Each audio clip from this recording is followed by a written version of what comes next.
BJP পশ্চিমবঙ্গে আমি আগেও বলেছিলাম অনেক পিছিয়ে ছিল, করলেও কিন্তু ইদানিং এই কালিয়াচকের ঘটনার পর এরকম ঘটনা আরও ঘটবে। এবং আমি এটা দেখতে পাচ্ছি আস্তে আস্তে যেসব হিন্দুরা বিজেপিকে পছন্দ করতো না ঘুরে যাবে। কারণটা দেখুন, আমি সত্যি কথা বলছি, কালিয়াচকের ঘটনাতে পরিষ্কার কথা, এখনও মুসলমানরা মনে করে তাদের জঙ্গি আন্দোলন না করলে তাদের এসআইআর থেকে যে নাম বাদ দেওয়া হয়েছে সেটা উঠবে না।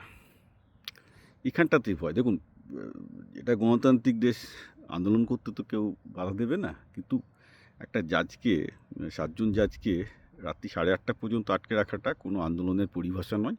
আর সেকেন্ডলি ওটা একটা ক্রিমিনাল অফেন্স। সেটা যা করতো সুপ্রিম কোর্ট সেটা বলেই দিয়েছে, আমি নতুন করে কি বলবো। সমস্যাটা হচ্ছে এই যে মুসলমানরা যখন কোর্টের সহায়তা না নিয়ে, যেখানে কোর্ট ভারতবর্ষের সংবিধান তাদের একটা রক্ষা কবচ দিয়েছে, তাদের নাগরিকত্বের একটা রক্ষা কবচ দিয়েছে, যে তোমার যদি মনে হয় তোমার বিরুদ্ধে ঠিকঠাক কাজ করা হয়নি, তুমি কোর্টে যাও।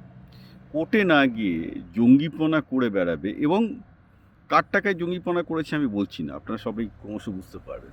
এই কালিয়াচকের ঘটনায় কী হলো? বিজেপির অন্তত 2-3% ভোট পালো, বিজেপি এখনও অনেক পার্সেন্টেজ পিছিয়ে আছে, কিন্তু আস্তে আস্তে তো মেক আপ করে ফেলছে। অনেকটা খরগোশ আর যেন বলে কচ্ছপের গল্পের মতো কিন্তু হয়ে যাচ্ছে ব্যাপারটা।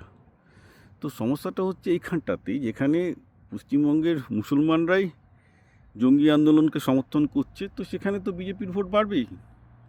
এটা তো আমি বলবো যে পশ্চিমবঙ্গে যদি সুবুদ্ধি সম্পন্ন, এবং এটাও ভাবতে হবে যে পশ্চিমবঙ্গের লিবারালরা যেভাবে মুসলমানদের খুব খুঁচিয়ে তুলছে এসআইকে কেন্দ্র করে, সাংবিধানিক যে বৈধতা আছে, যে কোর্টে না গিয়ে যেখানে জঙ্গি আন্দোলন করছে, যত বেশি জঙ্গি আন্দোলন করবে প্রতিবার এরকম কালিয়াচকের মতো ঘটনা হবে, বিজেপির 1-2% করে ভোট বাড়তে থাকবে, যে তারপর বিজেপির এখন যে 10% ডিফারেন্সটা আছে দেখবেন কখন মেকআপ হয়ে গেছে, হতেই পারে সেই কেসটা।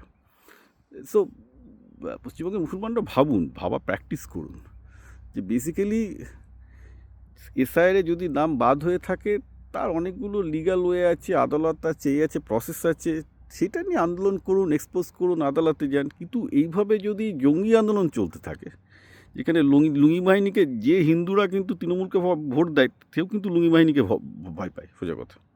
এবার যত বেশি লুঙ্গি বাহিনীর তাণ্ডব এবং ভিডিও বাইরে আসবে, এবং বিজেপি নিজেদের স্বার্থেই চাইবে, যার জন্য 8:30 পর্যন্ত পুলিশ পাঠায়নি। এখন তো সব ইলেকশন কমিশনের হাতে পুলিশ, রাইট? তো 8:30 পর্যন্ত পুলিশ পাঠালো না কেন এই লুঙ্গি বাহিনীর আন্দোলন করতে দেওয়া হলো? তার কারণটা হচ্ছে যে যাতে বিজেপির ভোটটা বাড়ে।